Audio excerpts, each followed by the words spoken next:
وہ خدا کے لوگوں یعنی اسرائیل کی ہر مجدون میں خدائی کے انتظام کے مطابق زیتون کے پہاڑ کو 2 حصے کر کے متعلق ہے، اور اسرائیل کو رہائی دینے، اس زیتون کے پہاڑ کو 2 حصے کر کے ان کو بھاگ جانے کے لیے راستہ مہیا کرنے کا متعلق ہے۔ اور اسی طرح اس کے بعد یہوشفت کی جنگ جو یہوشفت کی وادی میں ہوگی، جس 7 سالہ دور کے اختتام پر ہوگی، اس کو بھی ہم 14ویں باب میں دیکھتے ہیں، اور اس کے ساتھ ہی 1000 سالہ دور کے شروع ہو جانے اور ابدی نجات دہندہ کا پوری دنیا میں بادشاہ ہونا اور یروشلم سے اپنی حکومت کا آغاز کرنا، اس سب کو بیان کرتا ہے۔ اس کا جو ذکریہ کی کتاب کا جو کنکلوژن ہے، یا ہم کہہ سکتے ہیں کہ سمری ہے، وہ یہ ہے کہ یہ 2 شہروں کے گرد گھومتی ہے، ایک شہر جو مقدس شہر ہے اور دوسرا شہر جو بڑا شہر ہے اور جو بابل کو پریزنٹ کرتا ہے۔ اگر ہم کلام مقدس پر غور کریں، شریعت کی کتابوں پر غور کریں، صحیفوں پر غور کریں، پھر مکاشفہ کی کتاب پر غور کریں، تو ہمیں پتہ چلتا ہے کہ یروشلم جو ہے وہ مقدس شہر ہے، اور یروشلم کی دیواروں کے اندر ہونا مقدس اور پاک ہونا کی علامت ہے، کیونکہ خدا نے موسیٰ کو جب شریعت لکھوائی تو ان ساری باتوں کو ڈیٹیل سے بیان کیا کہ یروشلم شہر کے اندر اس کو پاک اور مقدس رکھا جائے، پھر نہ صرف یہ، اس کے اندر کسی طرح سے لاشیں نہ دفنائی جائیں، اور ناپاک چیزیں جو شہر کو ناپاک کر سکتی ہیں ان کو یروشلم میں لانے کی اجازت نہیں تھی۔ یہ خدا کی شریعت ہے۔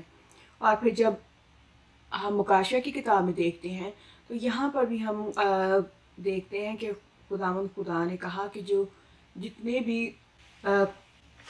مبارک وہ ہیں جو ان دروازوں سے شہر میں داخل ہوں گے، لیکن جتنے کتے، جادوگر اور حرام کار خونی بت پرست ہیں وہ یروشلم شہر سے باہر رہیں گے۔ تو یہ ساری چیزیں بیان کرتی ہیں کہ یروشلم مقدس شہر کے اندر ہونا، مقدس ہونے اور پاک ہونا ہے۔ اور یسایہ 52 باب اس کی پہلی آیت پر ہم غور کریں گے، اور نہمیہ 11 باب اس کی پہلی آیت پر بھی غور کریں گے کہ خدا ان کا کلام ہمیں کیا بتاتا ہے۔ میرے ساتھ نکالیے گا یسایہ نبی کا صحیفہ، اس کا 52 باب اس کی پہلی آیت۔ یہاں پر لکھا ہے، جاگ جاگ آئے سیون، اپنی شوکت سے ملبس ہو، آئے یروشلم مقدس شہر، اپنا خوش نما لباس پہن لے، کیونکہ آگے کا کوئی نامختون یا ناپاک تجھ میں کبھی داخل نہ ہوگا۔ ہم یہاں پر صرف صحیفوں میں بھی دیکھ رہے ہیں کہ یروشلم کو مقدس شہر کہا جا رہا ہے، اور خدا کہہ رہا ہے کہ تجھ میں کوئی نامختون یا ناپاک پھر کبھی داخل نہ ہوگا۔ اگر ہم نہمیہ کی کتاب اس کے پہلے باب میں دیکھیں تو یہاں پر بھی ہمیں نظر آتا ہے کہ لوگوں کے سردار یروشلم میں رہتے تھے، اور باقی لوگوں نے قرر ڈالے کہ ہر 10 شخصوں میں سے ایک کو شہر مقدس یروشلم میں بسنے کے لیے لائیں، جبکہ 10 میں سے 9 دوسرے شہروں میں رہیں گے۔ یہاں پر جس چیز پر ہم غور کر رہے ہیں کہ یروشلم کو مقدس شہر کہا گیا ہے۔ یروشلم شہر کو خدا خود مقدس شہر کہہ رہا ہے، نہ صرف شریعت بلکہ صحیفوں میں بھی، اور اس کے بعد نئے عہد نامہ میں بھی اور مکاشفہ کی کتاب میں بھی خداوند اس کو مقدس شہر کہتا ہے۔ اور مکاشفہ کی کتاب اس کے 11ویں باب اور اس کے دوسرے آیت میں ہم دیکھتے ہیں کہ یہاں پر یسوع مسیح خود بات کر رہا ہے اور یروشلم کو مقدس شہر کہہ رہا ہے۔ آئے میرے ساتھ نکالیں مکاشفہ کی کتاب اس کا 11 باب اس کی دوسری آیت، بلکہ پہلی آیت سے پڑھ لیتے ہیں۔ لکھا ہے، اور مجھے عصا کی مانند ایک ناپنے کی لکڑی دی گئی، اور کسی نے کہا کہ اٹھ کر خدا کے مقدس اور قربان گاہ اور اس میں کی عبادت کرنے والوں کو ناپ، اور اس صحن کو جو مقدس کے باہر ہے خارج کر دے، اور اسے نہ ناپ، کیونکہ وہ غیر قوموں کو دے دیا گیا ہے۔ وہ مقدس شہر کو 42 مہینے تک پامال کریں گی۔ کس کو؟ مقدس شہر کو. کتنے عرصہ تک؟ صرف 42 مہینے تک. اور یہ کب کی بات ہے؟ یہ مستقبل کی بات ہے کہ مستقبل میں جب ہیکل دوبارہ تعمیر ہوگی اور وہاں پر عبادت کا انتظام دوبارہ شروع ہو جائے گا، تو تب بھی خداوند جو ہے اس کو مقدس شہر کہہ رہا ہے. اور یسوع مسیح یہاں پر یوحنا رسول پر مکاشفت ظاہر کرتے ہوئے اس بات کو کہہ رہے ہیں اور اس کو یروشلم کو مقدس شہر کہہ رہے ہیں. وہ اس کو بابل یا بڑا شہر نہیں کہہ رہے، بلکہ اس کو مقدس شہر کہہ رہا ہے. اور پھر ہم اسی بات کی 8ویں آیت پر غور کریں جس کو ہم نے پہلے پڑھا، تو یہاں پر ایک اور شہر کی بات یسوع مسیح کر رہا ہے اور اس کو بڑا شہر کہہ رہا ہے. اور کیا لکھا ہے؟ جیسے ہم نے پہلے پڑھا، ایک دفعہ پھر پڑھتے ہیں. اور ان کی لاشیں اس بڑے شہر کے بازار میں پڑی رہیں گی جو روحانی اعتبار سے سدوم اور مصر کہلاتا ہے، جہاں ان کا خداوند بھی مصلوب ہوا تھا. اب یہ آیت جو ہے 8ویں آیت ہے جو ہے، یہ ایک بڑی مقدار میں معلومات کو رکھتی ہے. غور کرنا ہے ہم نے کہ یہ آیت جو ہے بڑی مقدار میں معلومات رکھتی ہے، اور اس پر ہم غور کریں گے. اور ساتھ ساتھ ہم اس بات پر بھی غور کر رہے ہیں کہ مکاشفہ کی کتاب اس کے 11ویں باب میں یروشلم شہر کو ہم یسوع مسیح مقدس شہر کہہ رہا ہے. اور جب 8ویں باب اسی باب کی 8ویں آیت میں آتے ہیں تو یہاں پر ایک جگہ کا ذکر ہے جس کو یسوع مسیح بڑا شہر کہہ رہا ہے، اور اس کے لیے اس نے ہنٹ دیا ہے جہاں ان کا خداوند مصلوب ہوا تھا. اب ہم یہاں پر 4 چیزوں پر غور کریں گے. بڑا شہر کا بازار جو روحانی اعتبار سے سدوم اور مصر کہلاتا ہے، اور پھر جہاں ان کا خداوند مصلوب ہوا تھا.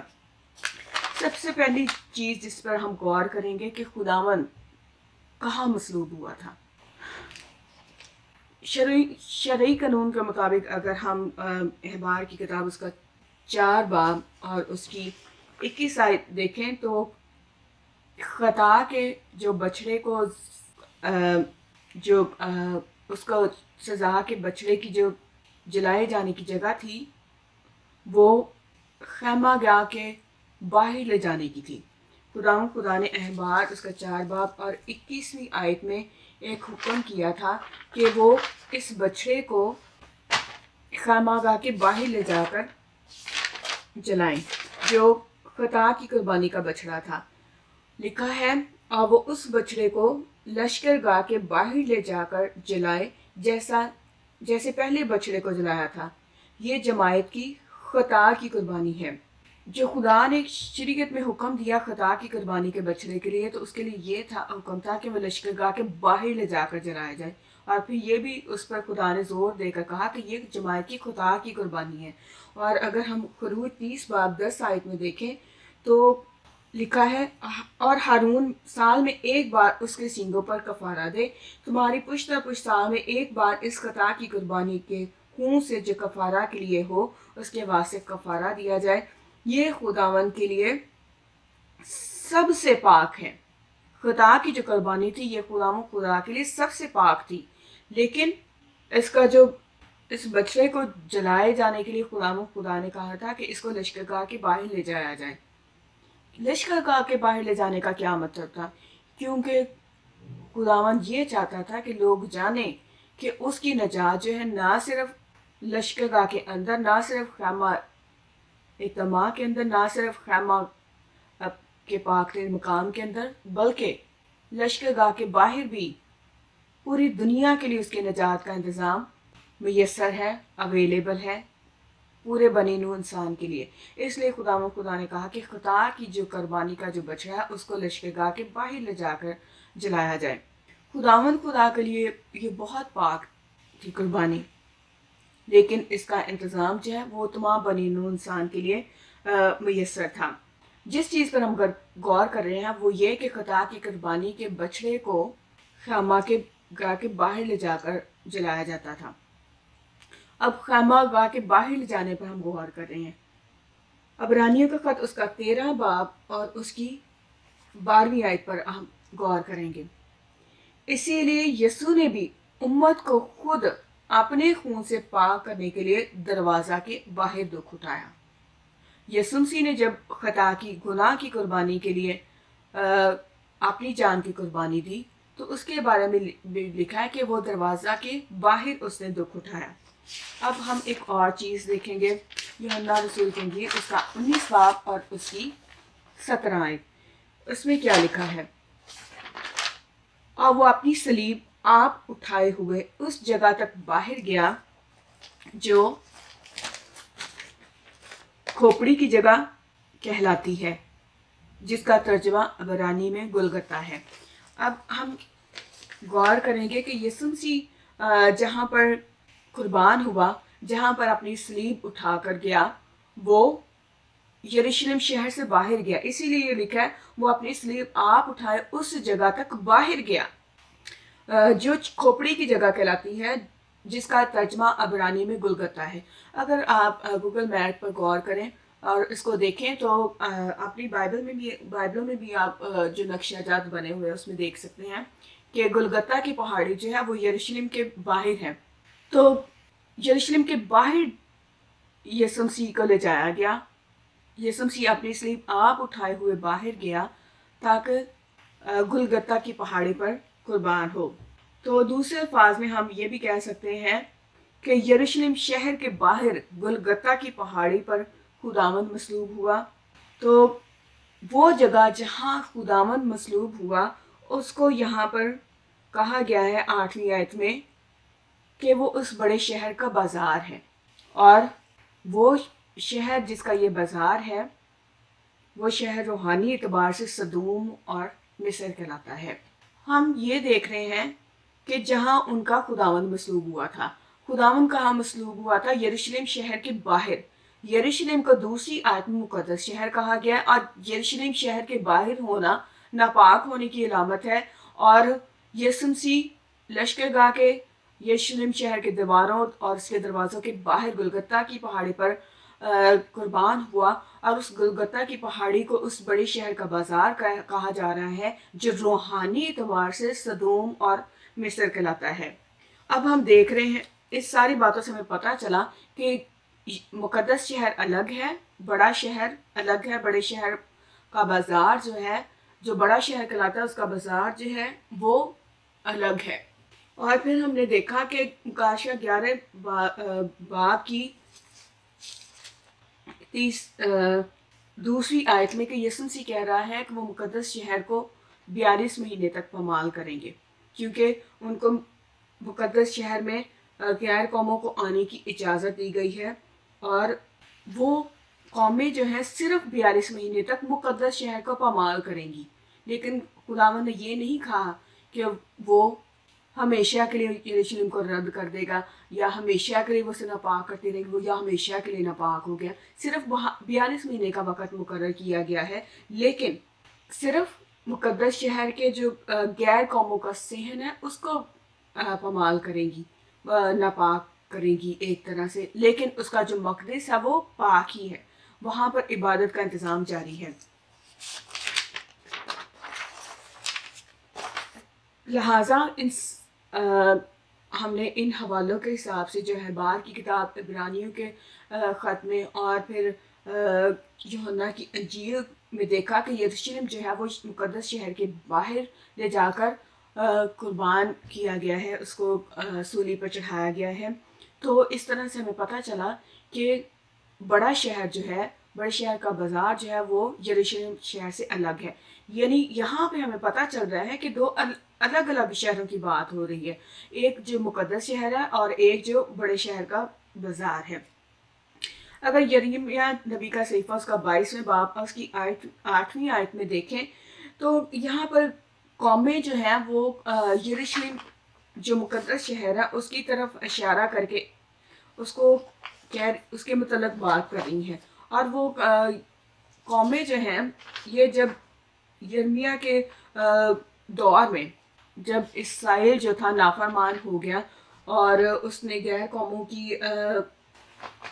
کی پیروی کرتے ہوئے، ان کی تعلیمات کی پیروی کرتے ہوئے غیر قوموں کی رسمیں اپنا لی، اپنے خدا کی حقیقی عبادت کو چھوڑ کر غیر قوموں کی بت پرستی کی طرف مائل ہوئے تو کیا ہوا کہ خداوند نے ان کو رد کیا اور ان کو غیر قوموں اور بابل کے بادشاہوں، اسور کے بادشاہوں کے حوالہ کر دیا. تو انہوں نے آ کر یروشلم مقدس شہر پر کو برباد کیا، تباہ کیا اور اس کے پھاٹکوں کو جلا دیا. تو جب قومیں ادھر سے گزری تو انہوں نے کہا کہ خداوند نے اس شہر کے ساتھ ایسا سلوک کیوں کیا. جب وہ یروشلم مقدس شہر کا متعلق بات کر رہی ہیں تو گزرتے ہوئے انہوں نے اس کی طرف اشارہ کر کے کہا. تو ہم دیکھتے ہیں کہ کیا کہا یرمیہ 22:8 اور بہت سی شہریں اور بہت سی قومیں اس شہر کی طرف سے گزریں گی اور ان میں سے ایک دوسرے سے کہے گا کہ خداوند نے اس بڑے شہر سے ایسا کیوں کیا. صرف مقدس پاک کلام میں ہم ایک جگہ پر دیکھتے ہیں کہ یروشلم شہر کو بڑا شہر قوموں نے کہا. کیوں کہا؟ کیونکہ یروشلم جو ہے وہ غیر قوموں کی روایات کی پیروی کرتے ہوئے بت پرستی کو اپنا کر خداوند سے دور ہو گیا اور خداوند نے ان کو غیر قوموں کے حوالہ کیا تاکہ وہ ان کے ساتھ برا سلوک کریں اور عیسائی جو ہے وہ اپنے خدا کو پہچانے کہ جب وہ خداوند کی پیروی کر رہے تھے تو وہ دنیا پر سرفراز تھے اور جب انہوں نے بتوں کی دنیا کی رسموں کی پیروی کی تو خداوند نے ان کو رد کیا. اور اس وجہ سے یہ جو قومیں جب وہ اس یروشلم کے پاس سے گزر رہی تھی تو وہ حیران ہوئی کہ کیوں خداوند نے اس بڑے شہر سے وہ لوگ جن کے لیے خدا نے مصریوں پر طرح طرح کی آفتیں نازل کی، ان کے لیے جن کے لیے بحر قزم کو دوئی سے کر دیا، ان کے لیے جن کے لیے خدا نے مصریوں کی فوج کو بحر قزم میں غرق کیا، اور پھر آگے بھی خدا نے ان کے لیے بڑے بڑے کام کیے اور بڑی بڑی قوموں کو ان کے سامنے زیر کیا. حسبون کے بادشاہ کو اور بسن کے بادشاہ کو ان کے سامنے ہلاک کیا. ان کی جو ملک تھے اپنی قوم اسرائیل کو دیے. تو اب کیوں یہ ان کے ساتھ ایسا ہوا ہے؟ پھر وہ سلیمان بادشاہ کے دور کو بھی یاد کر رہی ہیں کہ کیسے وہ پوری دنیا میں اس جیسا عقل مند دانش مند بادشاہ کوئی نہیں تھا. اس نے اتنی خوبصورت ہیکل تعمیر کی، اس کی شان و شوکت بڑی تھی کہ دور دور کے بادشاہ، دور دور ملکوں کے بادشاہ اس کے پاس اس کی حکمت سیکھنے آ رہے ہیں. سبا کی ملکہ اس کے پاس آ رہی ہے اور وہ آ کے حیران ہو رہی ہے. تو اتنا سارا خوبصورت انتظام کے بعد خدا جو اپنی قدرت سے اپنے لوگوں کے لیے لڑ رہا تھا، اب اسے اس بڑے شہر کو اس جو اپنی شان و شوکت کی وجہ سے، اپنی خداوند کے بڑے بڑے کاموں، اس کی شریعت کی وجہ سے بڑا مشہور ہوا. اب کیوں اس کے ساتھ خداوند نے ایسا سلوک کیا؟ اور پھر اسی حوالے میں ہم دیکھتے ہیں کہ پتہ چلتا ہے کہ چونکہ انہوں نے اپنے خدا کو رد کیا تو خداوند نے اس کو رد کیا. لیکن عبرانیوں کا خط اگر 10 باب اس کی 17 آیت میں دیکھتے ہیں تو خداوند نے کہتا ہے کہ میں ان کے گناہوں اور بے دینیوں کو پھر کبھی یاد نہیں کروں گا. اس لیے ہم کلام میں مقدس میں دیکھتے ہیں کہ خداوند نے اسرائیل کو یروشلم کو کبھی بھی ہمیشہ کے لیے رد نہیں کیا. اور یہ شاید 66 باب 22 آیت میں خداوند نے کہا کہ جس طرح نیا آسمان اور نئی زمین جو میں بناؤں گا میرے حضور قائم رہیں گے، اسی طرح تمہاری نسل اور تمہارا نام باقی رہے گا. تو خداوند کہتا ہے یسایہ 31 باب میں بھی 33 سے 40 آیت میں، بلکہ یہ وہ عہد ہے جو میں ان دنوں کے بعد اسرائیل کے گھرانے سے باندھوں گا. خداوند فرماتا ہے میں اپنی شریعت ان کے باطن میں رکھوں گا اور ان کے دل پر سے لکھوں گا، اور میں ان کا خدا ہوں گا اور وہ میرے لوگ ہوں گے. اور وہ پھر اپنے پڑوسی اپنے بھائی کو یہ کہہ کر تعلیم نہیں دیں گے کہ خداوند کو پہچانو، کیونکہ چھوٹے سے بڑے تک وہ سب مجھے جانیں گے. خدا فرماتا ہے اس لیے کہ میں ان کی بدکاری کو بخش دوں گا اور ان کے گناہ کو یاد نہ کروں گا. تو خدا جو ہے اسے کبھی بھی اسرائیل کو ہمیشہ کے لیے رد نہیں کیا. اور یہاں پر قومیں اس لیے اس کو اس کے متعلق بات کر رہی ہیں کہ یہ شہر جو اتنا بڑا اور کیوں بڑا تھا، کیونکہ یہ مشہور تھا اگر ہم دیکھیں تو یروشلم جو ہے علاقائی حساب سے، اپنی جگہ کے حساب سے ایک چھوٹا شہر ہے، ایک بہت چھوٹا ہے، لیکن اس کو بڑا کیوں کہا جا رہا ہے؟ کیونکہ یہ بہت بڑا پوری دنیا پر مشہور ہونے کی وجہ سے ہے، اور اس لیے قومیں اس کو یہاں پر صرف ایک جگہ پہ بڑا شہر کہہ رہی ہیں۔ خدا اس کو بڑا شہر نہیں کہہ رہا، قومیں اس کو یہ بڑا شہر کہہ رہی ہیں کیونکہ یہ خداوند کے بڑے بڑے کاموں کی وجہ سے یہاں پر مشہور ہے۔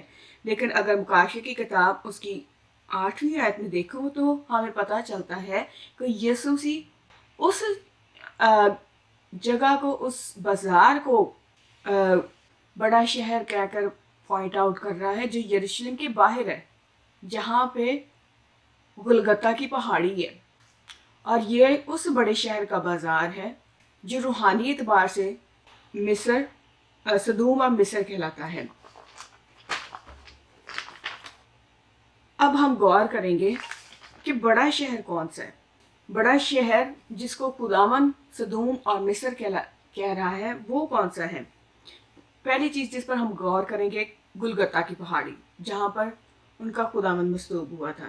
یہ گلگتا کی پہاڑی جو ہے یروشلم شہر کے باہر ہے، اور اب وہاں پر آپ دیکھیں، سرچ کریں تو وہاں پر اس پہاڑی پر کیتھولک کا ایک بہت بڑا گرجا ہے، جس کو انہوں نے ہولی سیپلچر کا گرجا کہتے ہیں، چرچ کہتے ہیں، اور یہ جو گرجا ہے بہت بڑا، یعنی کہ پوری گلگتا کی پہاڑی پر محیط ہے، اور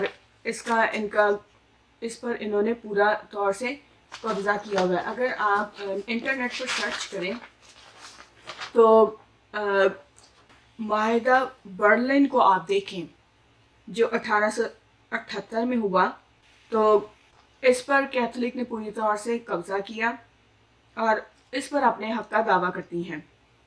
میں معاہدہ برلن 1878 کے آرٹیکل LX2 کا کچھ حصہ آپ کے سامنے پڑھتی ہوں۔ یہاں پہ لکھا ہوا ہے اور یہ انٹرنیٹ پہ آپ کو ملے گا۔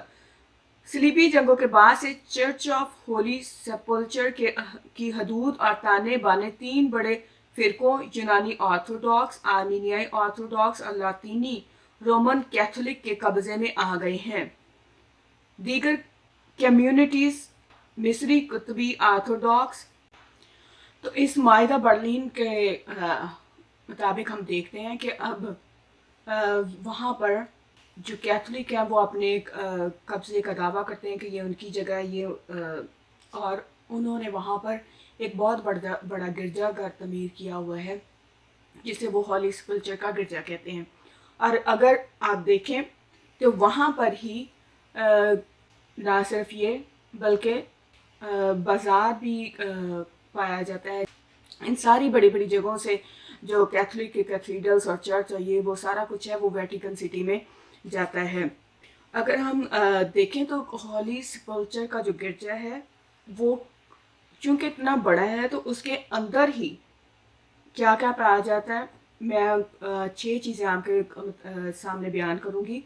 وہاں پر 1 صدی کی قبریں بھی ہیں اسی چرچ کے اندر، اسی گرجا کیتھولک کا جو گرجا اس کے اندر، مقدس ہیلینا کا چیپل بھی ہے، مسیح کا جیل خانہ بھی ہے۔ مجھے نہیں پتا کہ یہ کیا مسیح کے جیل خانہ سے کیا تعلق رکھتا ہے، یہ ایک نئی چیز ہے میرے لیے۔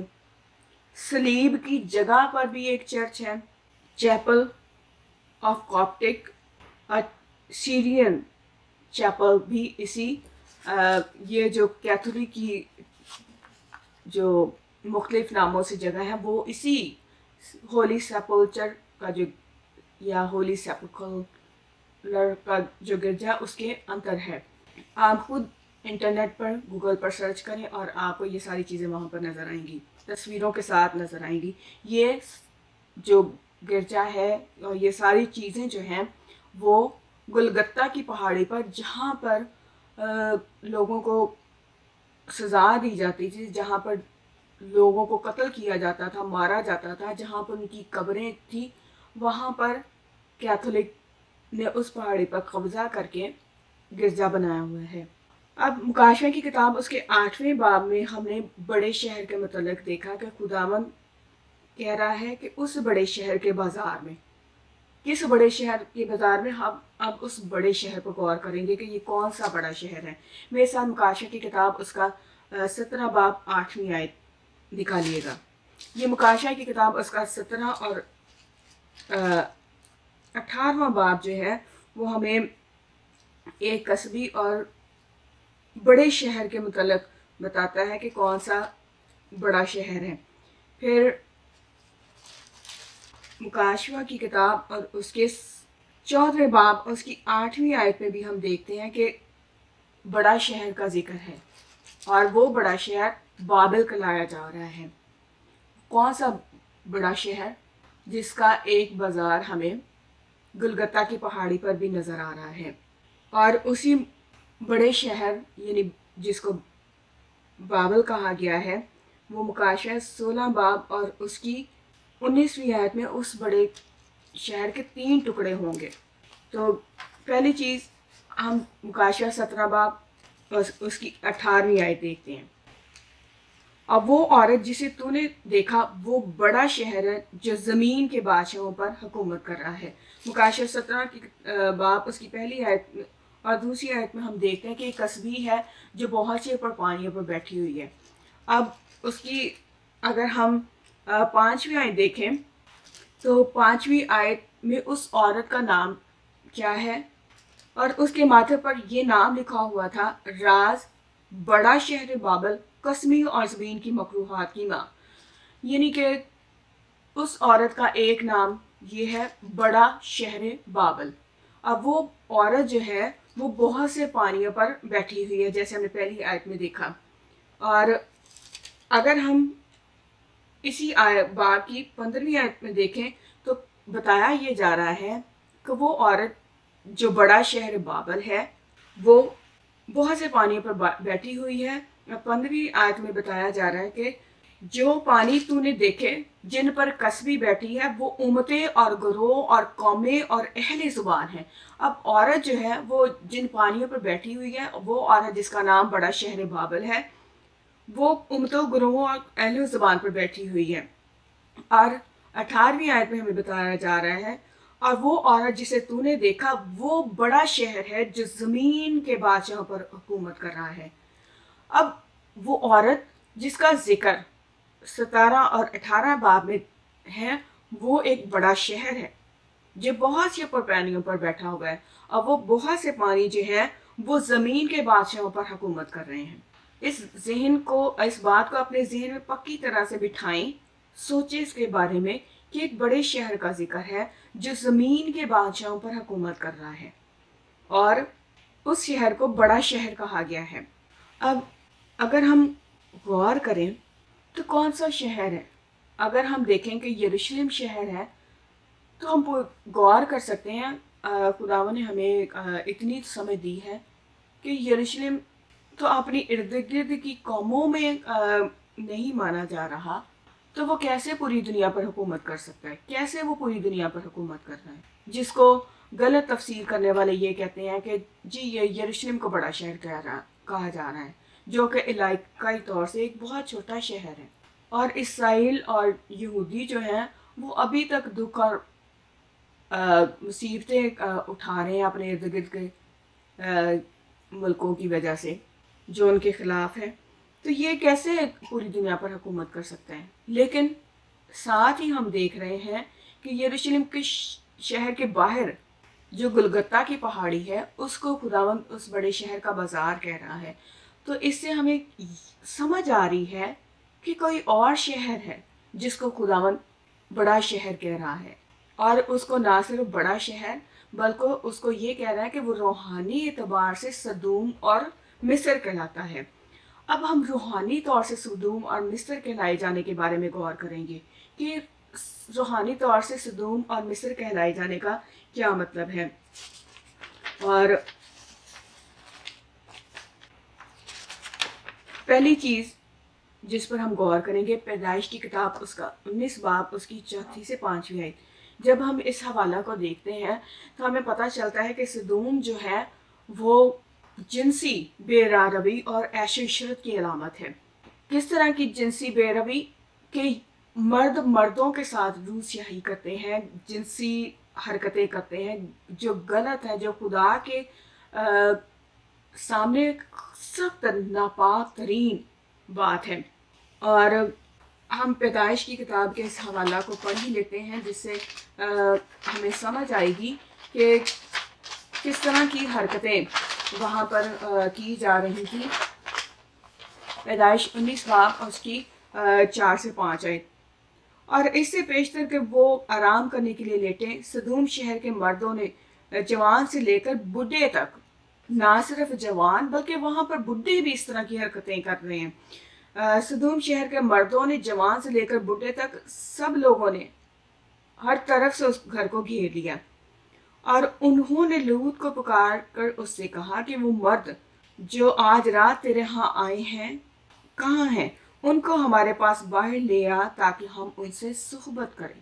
بڈھے اور جوان، سدوم شہر میں جو بڈھے اور جوان ہیں وہ سب ان جنسی گندگی میں ملوث ہیں، اور وہ چاہتے ہیں کہ ان مردوں کے ساتھ صحبت کریں، یعنی کہ جنسی تعلق بنائیں، ان کے ساتھ سیکس کریں، مردوں کے ساتھ اس طرح کی حرکتیں کریں۔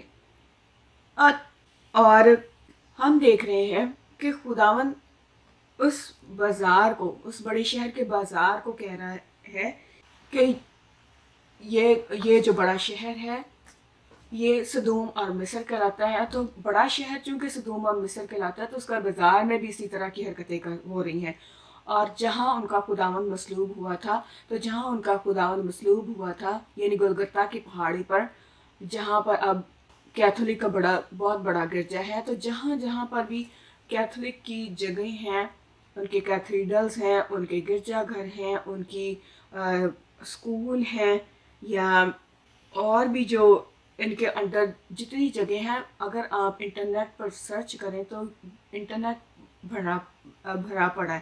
اگر آپ اپنے ارد گرد بھی غور کریں گے، جہاں جہاں پر کیتھولک کی گرجے یا ان کی ننس یا سسٹرز یا بردر ہاؤس ہیں یا چیریٹی ہاؤسز ہیں، تو وہاں پہ ان قسم کی حرکتیں کی جاتی ہیں۔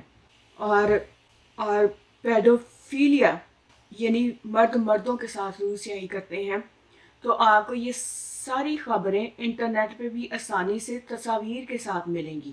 اور جن کو انہوں نے بردرز یا فادرز یا کارڈینلز کے نام دیے ہوئے ہیں، وہ جتنے ایلٹر بوائز ہیں یا پھر آدمی ہیں، یا یہ آپس میں ہی جنسی تعلقات رکھتے ہیں، سیکس کرتے ہیں، اور وہ لوگ جو ان کی حرکتوں کو ناپسند کرتے ہیں پھر ان کے خلاف آواز اٹھاتے ہیں۔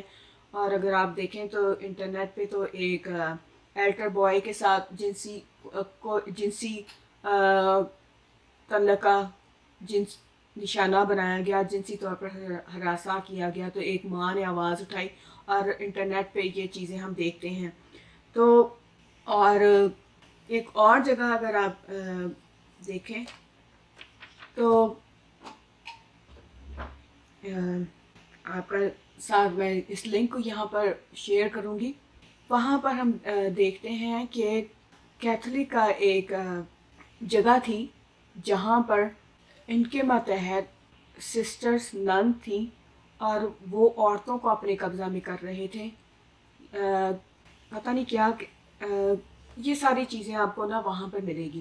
اور کیتھولک جو ادارہ تھا وہاں پہ آپ کو تقریباً 800 بچوں کی، چھوٹے چھوٹے بچوں کی لاشیں ایک گٹر میں ملے گی جہاں پر سیوریج کا پانی جاتا ہے۔ تو یہ کون سے بچے تھے، کہاں سے آئے تھے، کیسے یہ عورتیں جو تھیں پریگننٹ ہوئیں اور ان کے بچے پیدا ہوئے، اور ان کو کیوں زندہ کو ہی دفنا دیا گیا، مارا گیا، قتل کیا گیا۔ تو یہ ساری چیزیں آپ کو انٹرنیٹ پہ ملے گی، اور لوگوں نے اب مختلف وقت میں اس کے متعلق آواز اٹھائی، اور انٹرنیٹ پہ آپ کو ساری چیزیں ملیں گی۔ کہنے کا مطلب یہ ہے کہ کیوں اس بڑے شہر کو سدوم اور مصر کہا جا رہا ہے۔ اب کیوں یہ جنسی بے روی اور عیش و عشرت کی علامت ہے۔ اب جنسی تعلق سے ہم نے اس بڑے شہر کا متعلق بات کر لی، اب ہم تھوڑی سی اس کی عیش و عشرت کے متعلق بات کریں گے۔ تو اگر آپ ان سارے کیتھیڈرلز اور ان کی ساری جگہوں کو دیکھیں تو بہت قیمتی پتھر، موتی، ہار، چادریں اور سونے چاندی کے برتن اور سونے چاندی کے پیالے، تاج اور مختلف طرح کی چیزیں، بڑے قیمتی خوبصورت کیتھیڈرلز، گرجا گھر، عمارتیں جو کیتھولک کے انڈر ہیں آپ کو نظر آئیں گی پوری دنیا میں۔ تو اگر جبکہ یسوع مسیح نے اس امیر آدمی سے کہا تھا کہ جا جو کوئی تیرا ہے اس کو بیچ کر غریبوں کو دے دے، تجھے آسمان پر خزانہ ملے گا۔ اگر ہم ابتدائی کلیسیا پر غور کریں تو ابتدائی کلیسیا بھی اپنا سارا کچھ جو تھی زمینیں یا چیزیں بیچ کر لا کر کیا کر رہے تھے کہ آپس میں بانٹ رہے تھے تاکہ لوگ کھائیں پیے اور خداوند کی خدمت کے لیے وہ دے رہے تھے، نہ کہ وہ بڑے بڑے خوبصورت گرجا گھر بنا رہے تھے۔ اور ایسے ہی جو کلیسیائیں جو تھیں کر رہی تھیں، ہم پولس رسول کا بھی دیکھتے ہیں کہ وہ تو اپنی خود خدمت کام کاج کر کے، خامہ دوزی کر کے اپنے لیے پیسہ جمع کر رہا تھا تاکہ وہ اپنے اخراجات کو خود پورا کرے اور دوسروں پر نہ ڈالے۔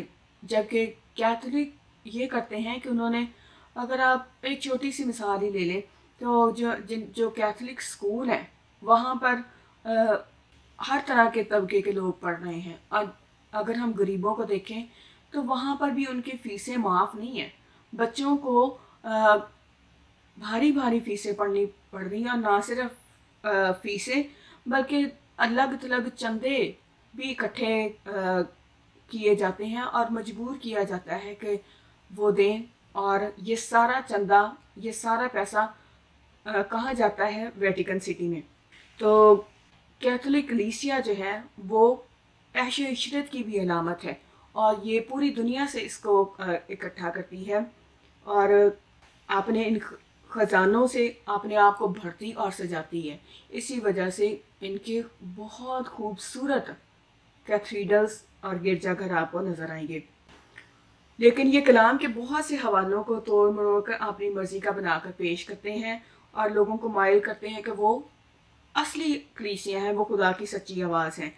اور بہت سے لوگ جو ہیں پوری دنیا میں نہ جانتے ہوئے کہ اصل سچائی ان کے متعلق کیا ہے، اس کی پیروی کیے جا رہے ہیں، کیونکہ اس نے کلام کو، اس کلیسیا نے کلام کو توڑ مڑوڑ کر اپنی جو مذہبی حرام کار کی میں ہے وہ پوری دنیا کو، پوری قوموں کو پھیلائی ہے۔ مکاشہ کی کتاب اس کا 14واں باب اور اس کی 8ویں آیت ہم دیکھیں گے۔ لکھا ہے، پھر اس کے بعد ایک اور دوسرا فرشتہ یہ کہتا ہوا آیا کہ گر پڑا، وہ بڑا شہر بابل گر پڑا جس نے اپنی حرام کاری کی غضبناک میں تمام قوموں کی پھیلائی ہے۔ اس بڑے شہر نے، جس کو خداوند جو ہے روحانی اعتبار سے سدوم اور مصر کہہ رہا ہے، اس نے اپنی حرام کاری کی میں جو ہے تمام قوموں کو پھیلائی ہے۔ اس وجہ سے لوگوں کو پتہ ہی نہیں چل رہا کہ یہ کون سا بڑا شہر ہے، یہ کیا بڑا شہر ہے، اس کی اصل حقیقت کیا ہے، اور وہ اس کی پیروی کیے چلے جا رہے ہیں یہ سمجھ کر کہ وہ خدا کی اور اس کے قانون کی پیروی کر رہے ہیں۔ تو ہم نے یہ بھی دیکھا کہ گلگتہ کی پہاڑی جہاں پر خداوند مصلوب ہوا ہے، خداوند اس کو اس بڑے شہر کا بازار کہہ رہا ہے۔ بڑا کون سا بڑا شہر؟ جو روحانی اعتبار سے سدوم اور مصر کہلاتا ہے۔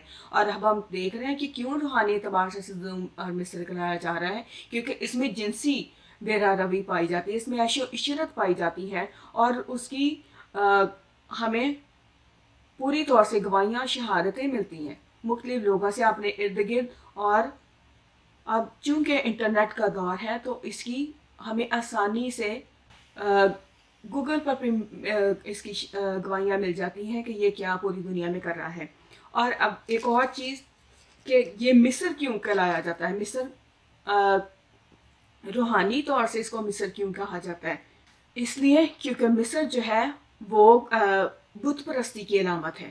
مصر جو ہے وہ 2000 سے زیادہ بتوں کی نمائندگی کرتا ہمیں نظر آتا ہے. اگر آپ قدیم مصر کو دیکھیں تو وہاں پر تقریباً 2000 سے زیادہ ان کے بت تھے اور مختلف طرح کی پوجا پاٹ کی جاتی تھی اور اس میں مردوں کے لیے بھی پوجا پاٹ، چندے اور دعائیں کرنے کی روایات تھی.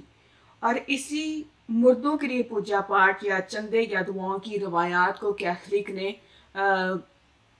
اپنایا اور اسی روایات کو یہ اپنائے ہوئے اپنی کلیسیاؤں کو مردوں کے لیے دعائیں کرنے، مردوں کی عیدیں منانے یا پھر ان کے لیے نئے زیادہ سے زیادہ چندے دینے کے لیے کہتے ہیں. اسی لیے انہوں نے عالم بزرخ یعنی مردوں کے لیے کفارہ اور مقامی کفارہ کی تعلیم رائج کی تاکہ زیادہ سے زیادہ چندے اکٹھے کر سکیں اور نہ صرف چندے اکٹھے کر سکیں بلکہ یہ جو ہے یہ کیتھولک مذہب یا اس کی روایات جو ہیں یہ مصر اور بابل سے آئی ہیں.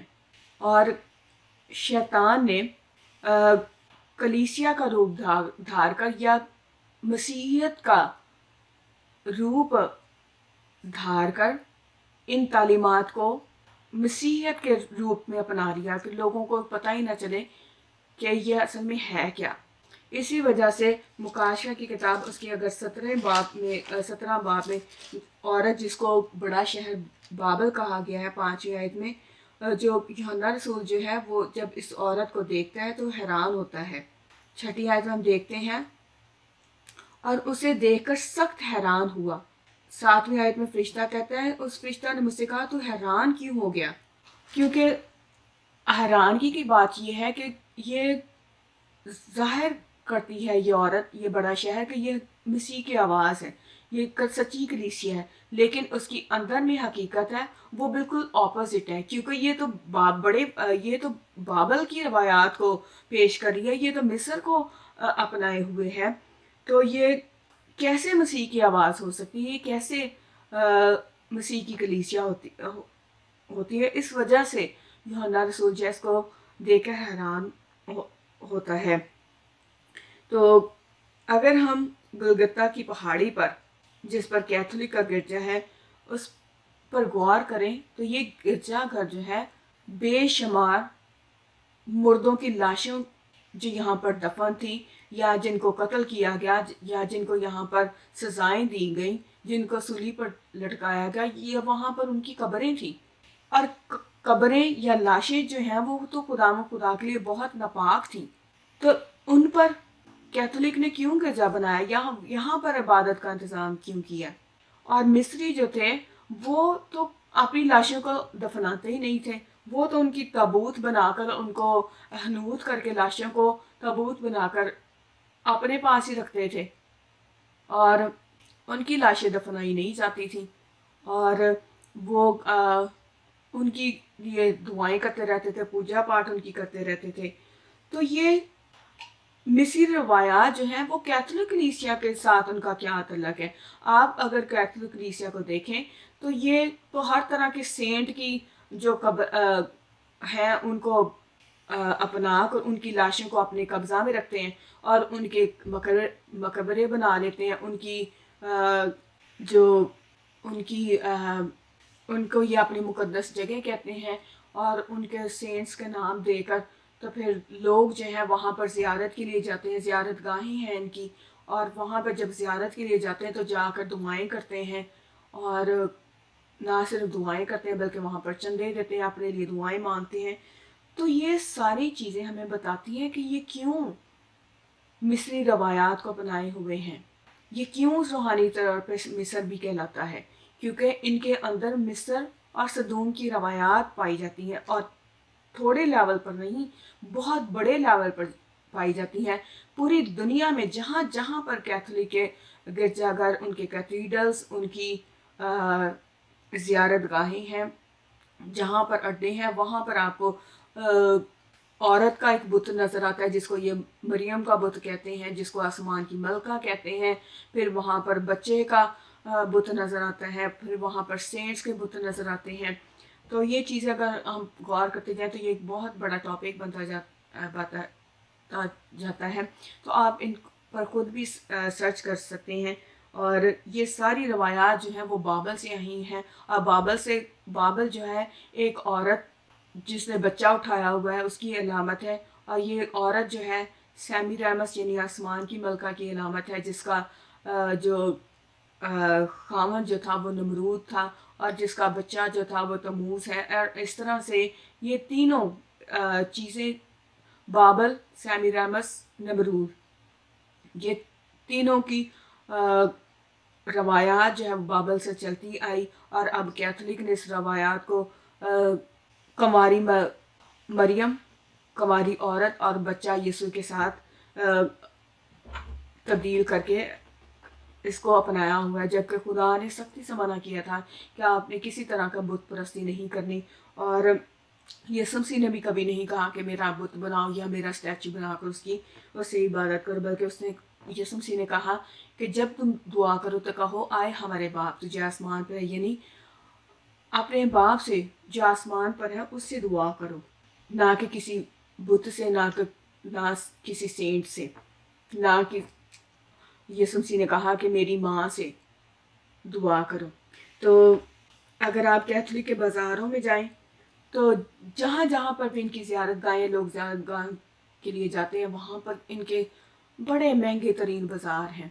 اور اگر کوئی کسی کے پاس زیادہ پیسہ ہے تو وہ زیادہ مہنگی چیز لے گا، اگر کسی کے پاس کم ہے پیسہ تو ان کے پیسوں کے حساب سے چھوٹی چھوٹی بھی چیزیں رکھی ہوئی ہیں، چھوٹے چھوٹے بت، چھوٹی چھوٹی روزیاں جو سستی ہیں، لیکن کسی نہ کسی طریقے سے انہوں نے پیسہ ضبط کرنے کے لیے طریقہ کار شروع کیے ہوئے ہیں، جو کہ بڑے شہر کو بیان کرتے ہیں. بڑا شہر یعنی بابل جو سدوم اور مصر کی علامت ہے، جو روحانی طور سے سدوم اور مصر کے کہلاتا ہے.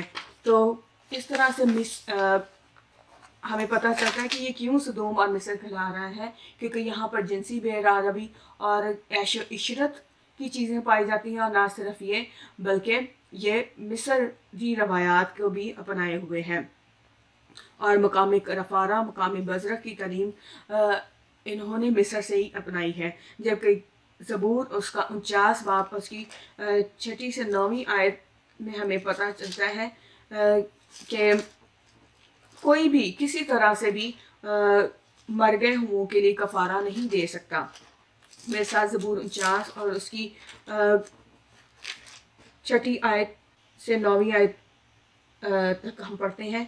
جو اپنی دولت پر بھروسہ رکھتے ہیں، اپنے مال کی کثرت پر فخر کرتے ہیں، ان میں سے کوئی کسی طرح اپنے بھائی کا فدیہ نہیں دے سکتا، نہ خدا کو اس کا معاوضہ دے سکتا ہے، کیونکہ ان کی جان کا فدیہ گراں بہا ہے، وہ ابد تک ادا نہ ہوگا. تاکہ کیوں اپنے بھائی کا 7ویں آیت میں لکھا ہے ان میں سے کوئی کسی طرح اپنے بھائی کا فدیہ نہیں دے سکتا، نہ خدا کو اس کا معاوضہ دے سکتا ہے. کیوں؟ اگر 9ویں آیت میں ہم دیکھتے ہیں تاکہ وہ کیوں کوئی اپنے بھائی کا فدیہ دینا چاہے گا؟ اس لیے تاکہ وہ ابد تک جیتا رہے اور قبر کو نہ دیکھے. تو کلام تو کہہ رہا ہے کہ کوئی بھی کسی طرح سے اپنے بھائی کا فدیہ نہیں دے سکتا، نہ خدا کو اس کا معاوضہ دے سکتا ہے. اور 10ویں آیت میں ہم دیکھتے ہیں کہ وہ دیکھتا ہے کہ دانش مند مر جاتے ہیں، بے وقوف حیوان و خسرت باہم ہلاک ہوتے ہیں، اپنی دولت اوروں کے لیے چھوڑ جاتے ہیں، اور وہ اپنی دولت سے یا کوئی بھی کسی طرح سے بھی چندے یا ہدیے یا دولت دے کر کسی کے لیے معاوضہ نہیں دے سکتا کہ ان کو قبر سے یا موت سے بچا لے، یا وہ ان کے لیے چندہ دے کر ان کی آخرت کی جو کہ وہ کہاں پر جائیں، وہ کسی طرح سے ہدیے اور چندے دے کر ان کو جنت میں یا فردوس میں داخل نہیں کر سکتے.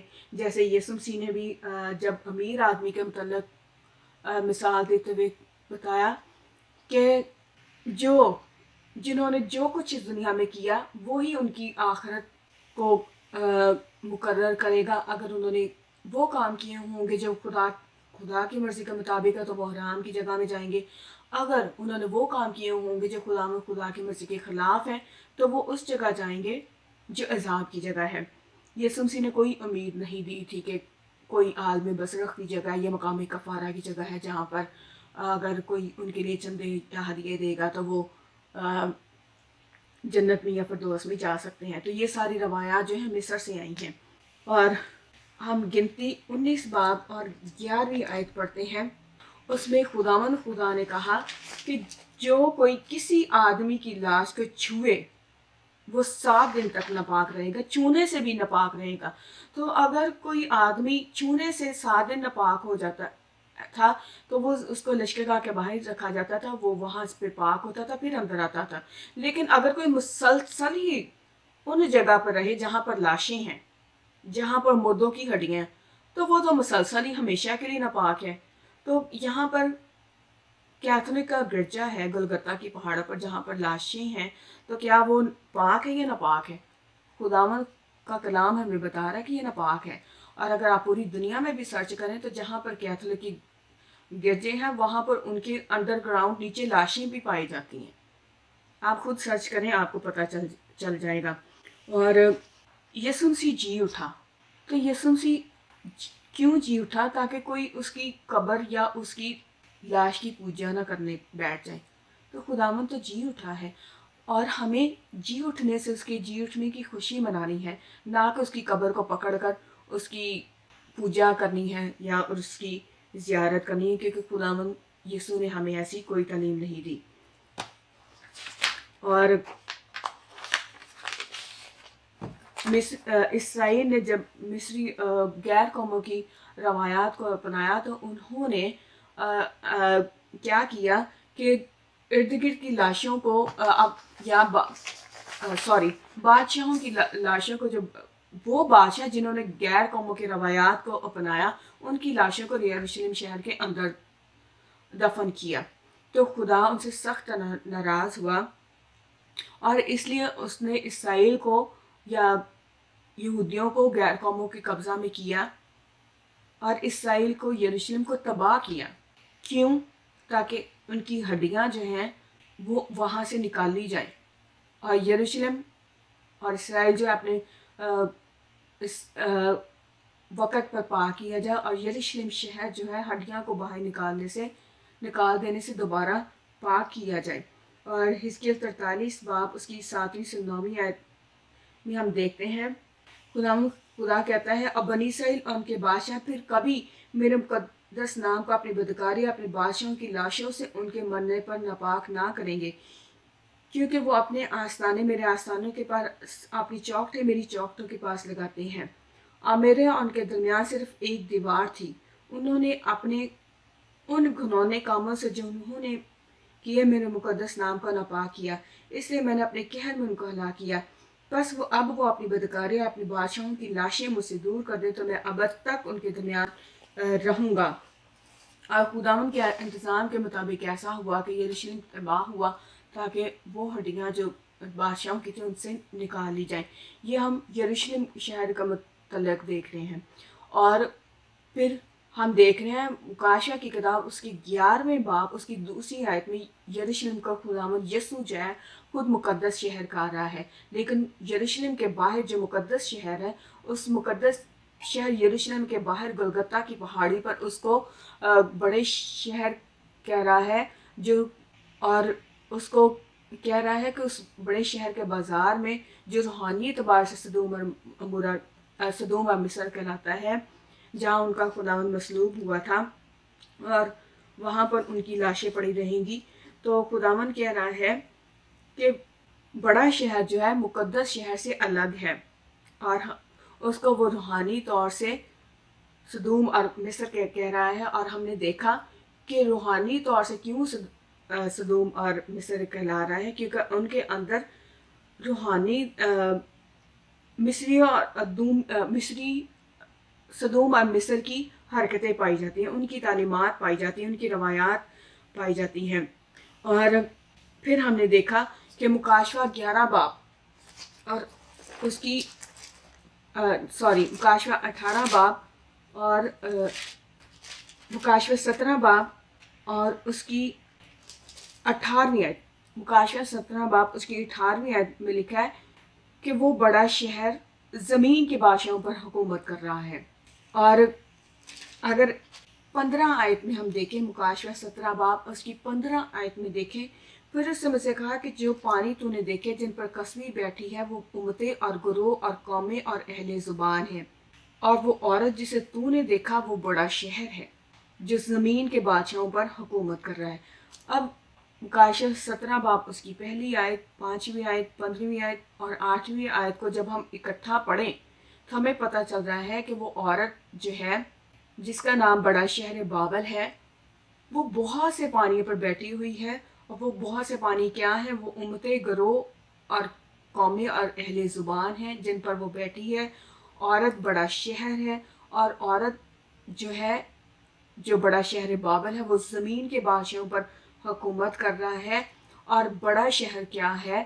وہ جو صدوم اور مصر کی روایات کو اپنائے ہوئے ہے، اور یہ بڑا شہر جو ہے پوری دنیا پر اس کی حکومت ہے، پوری دنیا کے بادشاہوں پر یہ حکومت کر رہا ہے۔ کیسے؟ اپنی روایات سے، اپنے طریقوں کار سے، اپنے کیتھیڈرل سے، اپنے گرجا گھروں سے، اپنے اسکولوں اور اپنے اداروں کے وسیلہ سے، جہاں سے یہ بڑے بڑے چندے گھیر کر ویٹیکن سٹی کو لے جائے جاتے ہیں۔ تو ہم اگر غور کریں تو ویٹیکن سٹی سے وہ شہر، وہ ملک جو اس کی تعلیمات کی پیروی کر رہے ہیں، یہ ان پر حکومت کر رہا ہے۔ اور اپنی ان روایات کی وجہ سے بڑا شہر جو ہے، مقدس شہر یروشلم سے الگ ہے۔ بڑا شہر وہ ہے جو صدوم اور مصر کی روایات کو اپنائے ہوئے ہے، اور یہ پوری دنیا پر حکومت کر رہا ہے۔ اور اگر ہم دیکھیں تو ان کی کیتھیڈرلز، ان کے گرجے، ویٹیکن سٹی اور یہ ساری جگہ جو ہیں ہمیں مصر اور صدوم کی روایات کی پیروی کرتی ہوئی نظر آتی ہیں۔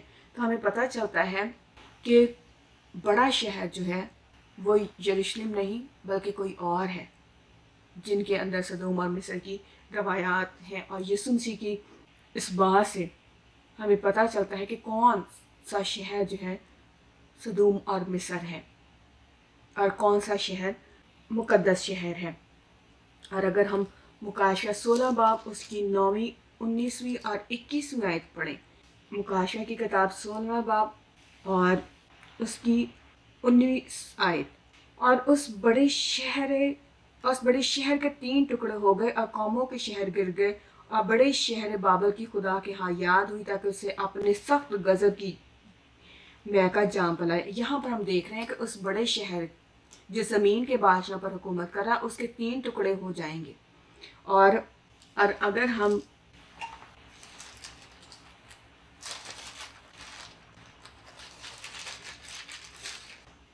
مکاشفہ 14 باب اس کی 8ویں آیت دیکھیں تو اس کے متعلق کہا جا رہا ہے، پھر اس کے بعد ایک اور دوسرا فرشتہ یہ کہتا ہوا آیا کہ گر پڑا، وہ بڑا شہر بابل گر پڑا جسے اپنے حرام کاری کی غضبناک میں تمام قوموں کو پھیلائی ہے۔ تو اس بڑے شہر بابل کی وجہ سے پوری دنیا جو ہے ان مصری اور صدوم کی روایات کو اپنائی ہوئی ہیں، اور جہاں جہاں پر ان کے ادارے ہیں وہاں پر لوگ جو ہیں، جو ان کے فادرز اور بردرز اور ننز جو ہیں، وہ پیڈوفیلیا یعنی کہ جنسی مردوں کے ساتھ روسیاہی کرتے ہیں، جنسی حرکتیں کرتے ہیں، یہ سارے طریقہ کار کو اپنائے ہوئے ہیں۔ تو خداوند جو ہے اس شہر کے 3 ٹکڑے ہونے کا ذکر کر رہا ہے، جبکہ یرمیہ کی کتاب اس کا 31 باب اور اس کی 33 سے 40 آیت پڑھیں تو ہمیں خداوند کے حقیقی وعدے جو ہیں وہ اسرائیل کے ساتھ نظر آ رہے ہیں۔ اور یروشلم کے متعلق یہ کہا گیا، جس کو یسوع مسیح جو ہے 11ویں باب کی 2 آیت میں مقدس شہر کر رہا ہے، اس کے مستقبل کے متعلق ایک عظیم وعدہ کرتا ہے۔ آئے میرے ساتھ ان حوالہ جات کو پڑھتے ہیں۔ 33 باب